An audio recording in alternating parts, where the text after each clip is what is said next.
Welcome to a ruined chapel by moonlight. I'm your host, Bertold Gambrel.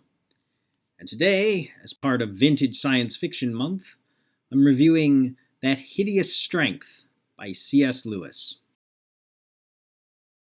If you're like me, you know C.S. Lewis mainly as that guy who wrote the Narnia books.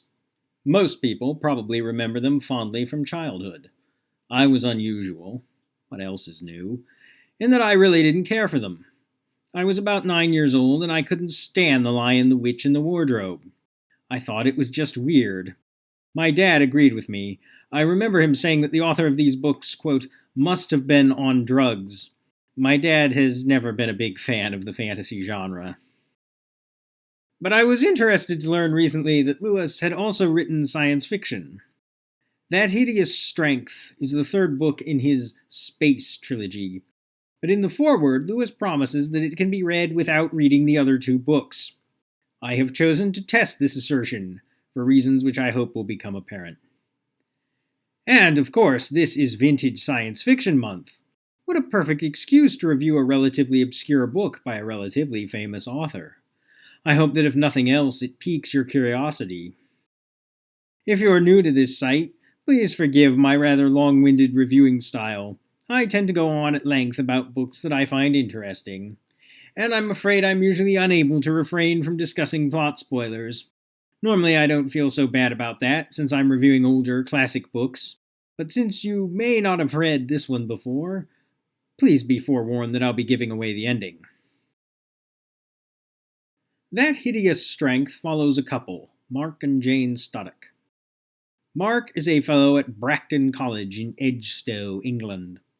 He has been busy with college business, and Jane has a sense that she and her husband are drifting apart, as he spends nearly all his time on his work. Jane is also troubled by strange dreams, such as a vision of the disembodied head of a recently guillotined criminal named Alcassan. The college business that Mark is involved with has to do with a scientific outfit called the National Institute for Coordinated Experiments, or NICE, which is in the process of purchasing land from Bracton College. NICE is a prestigious and powerful body of scientists, and Mark is delighted when a colleague recommends him for a job there. Mark eagerly goes to the NICE headquarters in Belbury. Meanwhile, Jane goes to a town called St. Anne's, seeking treatment for her dreams.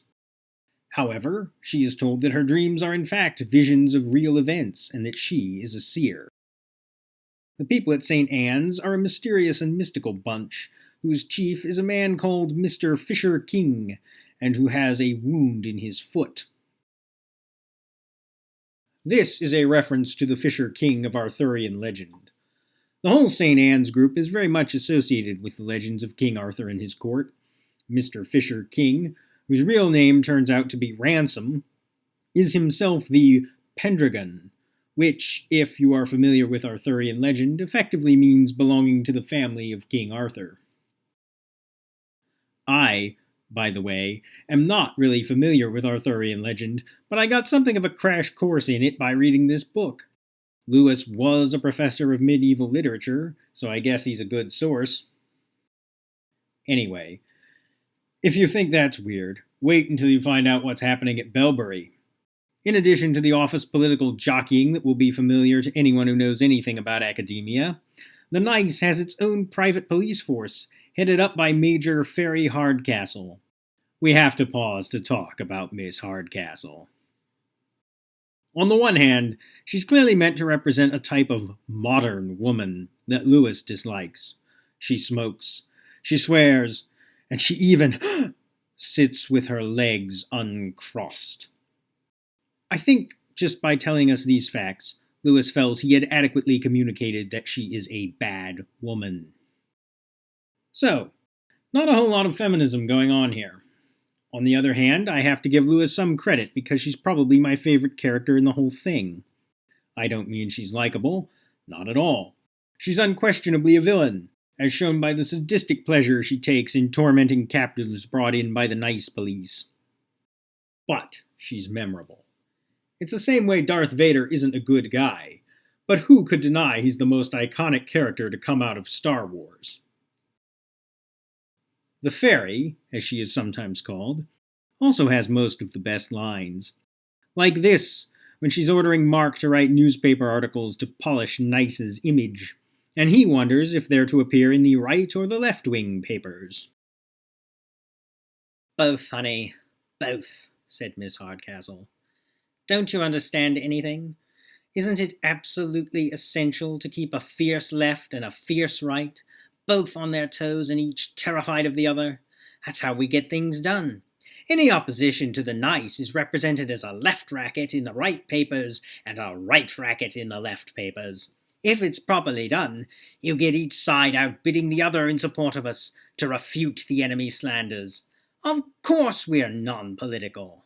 The real power always is." She has a coarse, slangy way of speaking that, again, I think Lewis meant to show how evil she is, but this makes her scenes some of the most vibrant, especially the way Hardcastle's bluntness contrasts with Mr. Wither, the deputy director of Nice, who speaks in a mealy-mouthed, wishy-washy fashion, always trying to avoid committing himself too far to anything. To get back to the synopsis, Mark gradually realizes that he is being manipulated and coerced into staying at Nice. This is not difficult, as Mark is not a steadfast or resolute type, and his cravenness makes him easy for them to play upon.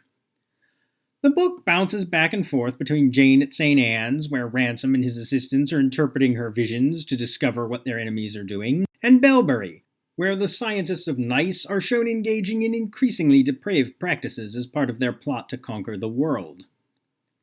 Ultimately, it comes out that both groups are attempting to capture the reawakened wizard Merlin. The land that Nice was buying at the beginning of the book housed his resting place, where, rather like Cthulhu, he has lain in a state of suspended animation, waiting until the time is right to rise again. That time comes about halfway through the book, and from there the rival groups are fighting to recruit him.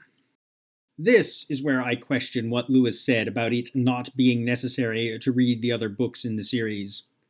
The story gets seriously bizarre at this point, bringing up stuff that Ransom did on other planets, and something called Eldilla, that are basically angels and devils. Also, there's a bear named Mr. Bultitude. I hadn't thought about it for decades, but after reading the third act of this, what my father jokingly suggested about Lewis's use of drugs seemed quite plausible. The ending is a mess. Merlin works his magic during a banquet scene at Belbury that feels incongruously comical. It's not quite Gussie Fink-Nottle at the Market Snodsbury prize giving, but it's close. And while that works in a light comedy, here it's just odd. It feels unsatisfying and anticlimactic. I guess the best way to say it is that Merlin is very Deus Ex Machina. And speaking of Deus Ex, well, before that, here's a bit of dialogue from some nice personnel. "And so," said Strake, "the lessons you learned at your mother's knee return. God will have power to give eternal reward and eternal punishment." "God?" said Mark. "How does he come into it? I don't believe in God." "But, my friend," said Philostrato, "does it follow that because there was no God in the past, there will be no God also in the future?" "Don't you see," said Strake, "that we are offering you the unspeakable glory of being present at the creation of God Almighty? Here, in this house, you shall meet the first sketch of the real God. It is a man, or a being made by man, who will finally ascend the throne of the universe and rule forever." And here's the last line of the intro to the 2000 video game Deus Ex. "We've had to endure much, you and I, but soon there will be order again. A new age. Aquinas spoke of the mythical city on the hill. Soon that city will be a reality, and we will be crowned its kings. Or better than kings, gods." This isn't just some freak coincidence either. Both That Hideous Strength and Deus Ex are about evil, quasi-mystical conspiracies by shadowy organizations of madmen bent on achieving superhuman powers. More fun facts.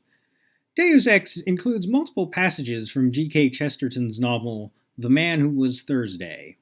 A contemporary reviewer for the Manchester Evening News wrote that, in general outline, and to some extent in atmosphere, that hideous strength, rather resembles G.K. Chesterton's The Man Who Was Thursday. Mr. Lewis probably owes something to Chesterton as a writer, and certainly shares his horror of modern machine civilization. The title of the book, by the way, is taken from a poem about the Tower of Babel, and his reliance on the eternal verities of the Christian Church as against scientific materialism or nihilism. Indeed, a major focus of the book is how the scientists at Belbury, mad with power, are trying to create a new, scientifically efficient world. For example, they see World War II as an excellent blueprint to follow.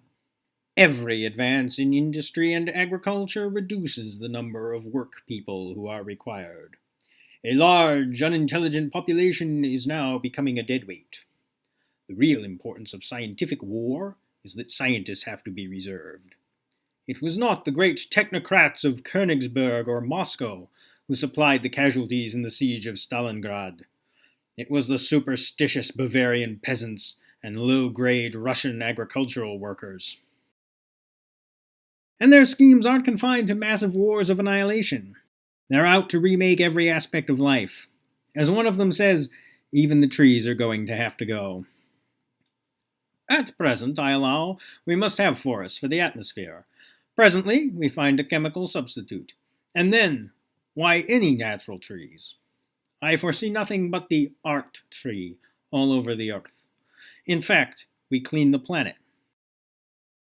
Do you mean, put in a man called Gould, that we are to have no vegetation at all? Exactly. You shave your face. Even in the English fashion, you shave him every day. One day we shave the planet.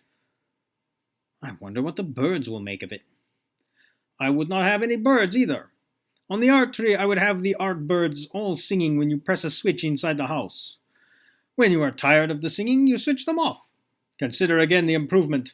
No feathers dropped about. No nests, no eggs, no dirt.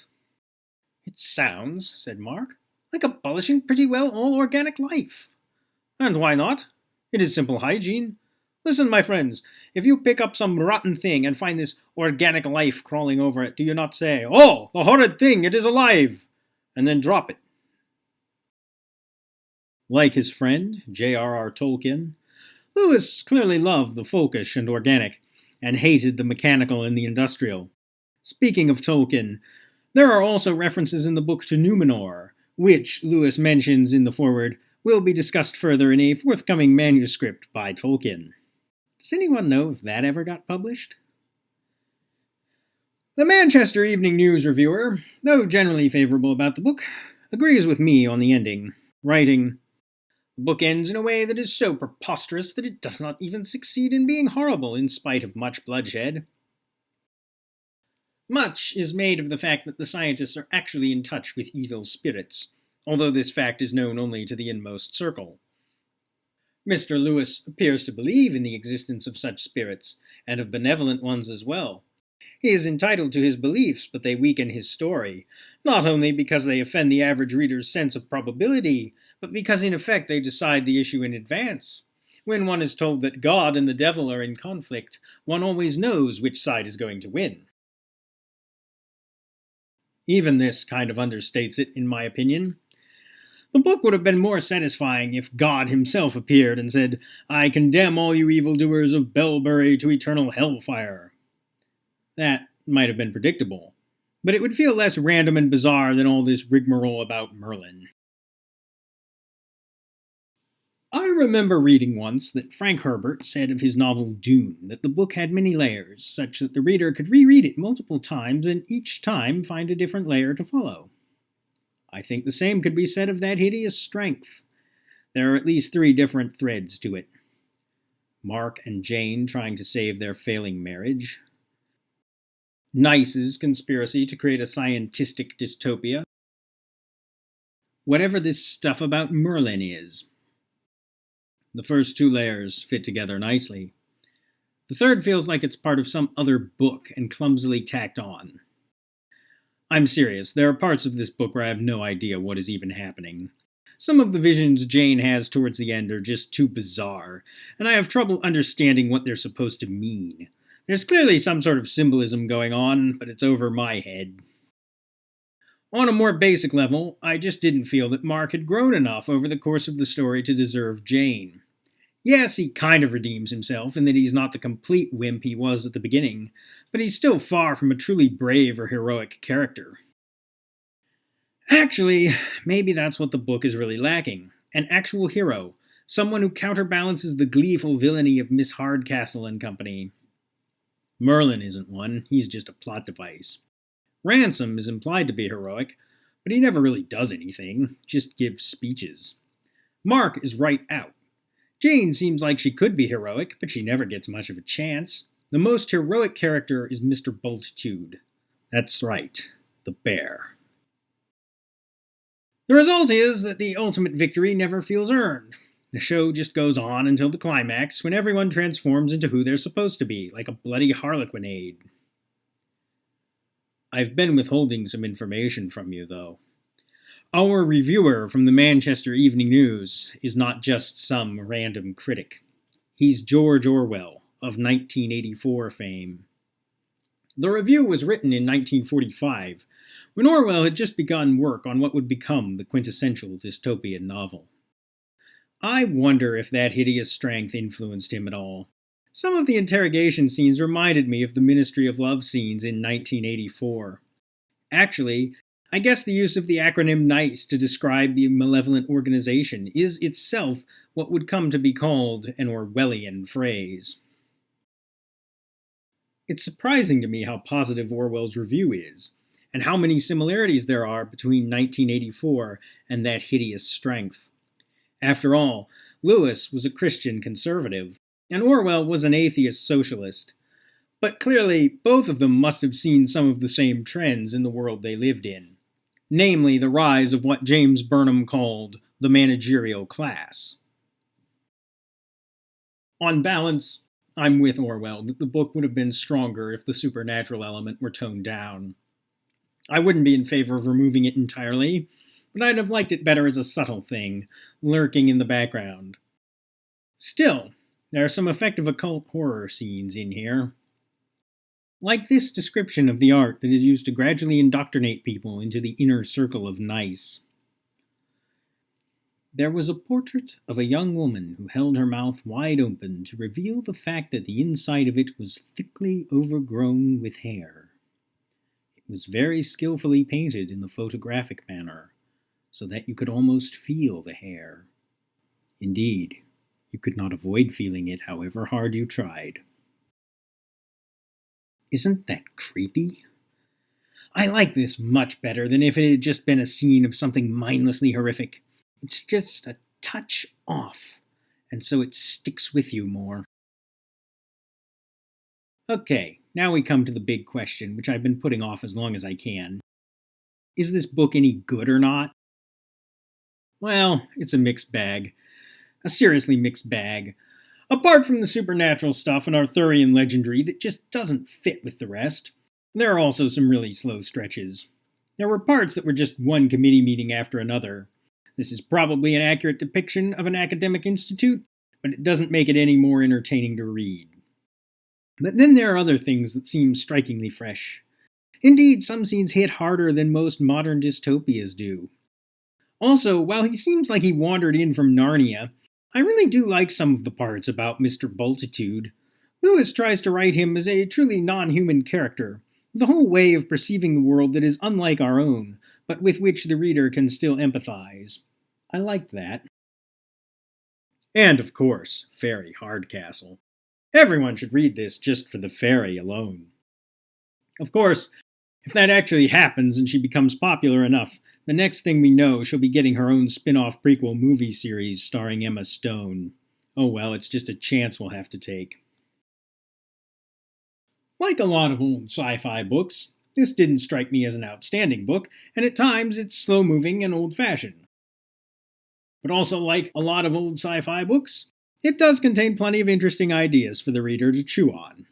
I can understand both why someone might love this book and why they might hate it.